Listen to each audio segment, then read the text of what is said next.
ঠিক এভাবেই চলছে প্যারিসে ফরাসি কৃষকদের নজিরবিহীন প্রতিবাদ। ইউরোপীয় ইউনিয়ন ও মেরকোসুর বাণিজ্য নীতির বিরুদ্ধে ক্ষোভ জানিয়ে ফ্রান্সের রাজধানীতে সংসদ ভবনের সামনে ট্রাক ভর্তি আলু ফেলে দেন কৃষকেরা। প্রতীকী এই কর্মসূচির মাধ্যমে সরকারের দৃষ্টি আকর্ষণ করতে চান তারা, যাতে দেশীয় কৃষকদের স্বার্থ রক্ষায় নেওয়া হয় দ্রুত ও কার্যকর পদক্ষেপ।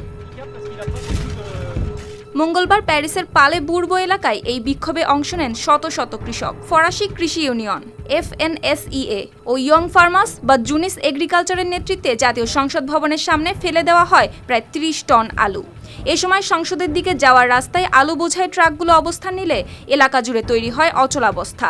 চারপাশে সারি সারি ট্রাক্টর, হাতে ইউনিয়নের পতাকা আর দেয়ালে সাঁটানো পোস্টারে লেখা ছিল সব জায়গায় আলু, কোথাও নেই আয়। কৃষকদের অভিযোগ, ইউরোপীয় ইউনিয়ন ও দক্ষিণ আমেরিকার বাণিজ্য জোট মার্কোসুর মধ্যে প্রস্তাবিত চুক্তি কার্যকর হলে ফ্রান্সের কৃষিপণ্য বাজারে নামবে সস্তা আমদানির ঢল। এতে উৎপাদন খরচ বেড়ে যাওয়া সত্ত্বেও কৃষকেরা পাবেন না ন্যায্য দাম। তাদের ভাষায় এটি শুধু আয়ের সংকট নয়, বরং ফ্রান্সের খাদ্য নিরাপত্তার জন্য বড় হুমকি। বিক্ষোভের অংশ হিসেবে প্রায় ৩৫০টি ট্রাক্টর নিয়ে জাতীয় সংসদের চারপাশ ঘিরে রাখে কৃষকেরা। কালার এক্সপার্ট এবং ডার্ক স্যাপ সমৃদ্ধ অরিক্স অ্যাডভান্স ডিটারজেন্ট পাউডার, আপনার লন্ড্রি এক্সপার্ট। এক পর্যায়ে কিছু কৃষক দাঙ্গা পুলিশের শাড়ির দিকে খড় নিক্ষেপ করলে পরিস্থিতি নিয়ন্ত্রণে পুলিশ তাদের নির্দেশ দেয় পিছু হটার। তবে বড় ধরনের সংঘর্ষ ছাড়াই শেষ হয় কর্মসূচি।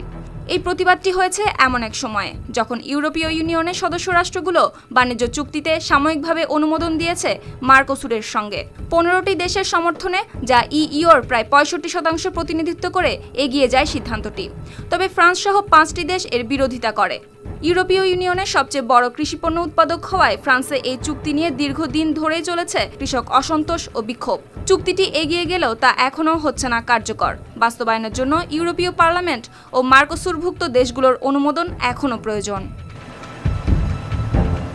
সুপ্তি রায়, RTV।